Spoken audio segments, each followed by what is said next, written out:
இன்னைக்கு வந்து ஆளுநரோட மரபை மீறிட்டாருன்னு சொல்லி அவரை எதிர்த்து போராட்டம் பண்றாங்களா? அதுல என்னடான்னா இந்த வடிவேலு ஒரு இதுல வந்து இந்த முடிஞ்ச என் தலைவரை சாணி வச்சு அடிச்சு பாடுறா அப்படிங்கிற மாதிரி முதல்வர் வந்து பொறுமையா இருந்துகிட்டு இருக்காரு.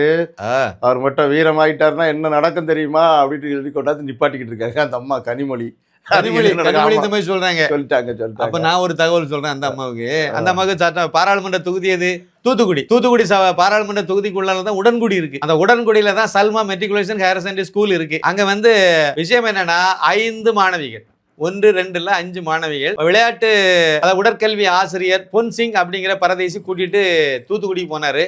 தூத்துக்குடியில கொண்டு போய் அங்க முதல் நாள் விளையாட்டு முடிஞ்சு தங்க வச்சிருந்தாரு. லாட்ஜில் தங்கு விடுதியில் தங்க வச்சிருந்தாரு. தங்க வச்சிருந்த அந்த இடத்துல குளிர்பானத்தில் மதுபானத்தெல்லாம் கலந்து கொடுத்து அந்த 5 குழந்தைகளையும் வந்து மாணவிகளையும் சீரழிச்சிட்டாரு. இந்த பொன்சிங்கை வந்து கைது பண்ணாங்க. கைது பண்ணுற மாதிரி நாடகம் நடத்தினாங்க.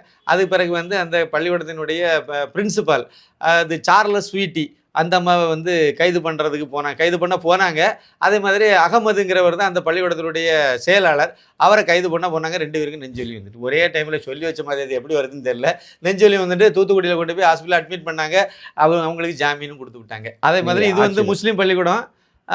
முதலமைச்சர் இந்த பிரின்சிபல் வந்து சார்லஸ் ஸ்வீட்டி வந்து கிறிஸ்டின், பொன்சிங் வந்து கிறிஸ்டின், அகமது வந்து செயலாளர், அவர் வந்து முஸ்லீம். பிறகு எப்படி நடவடிக்கை எடுப்பாங்க? இந்த அம்மாட்ட தான் கேட்குறேன். இந்த தர்ம பத்தினிட்டு தான் கேட்குறேன். உங்கள் தொகுதியில் இந்த மாதிரி நடந்திருக்கு.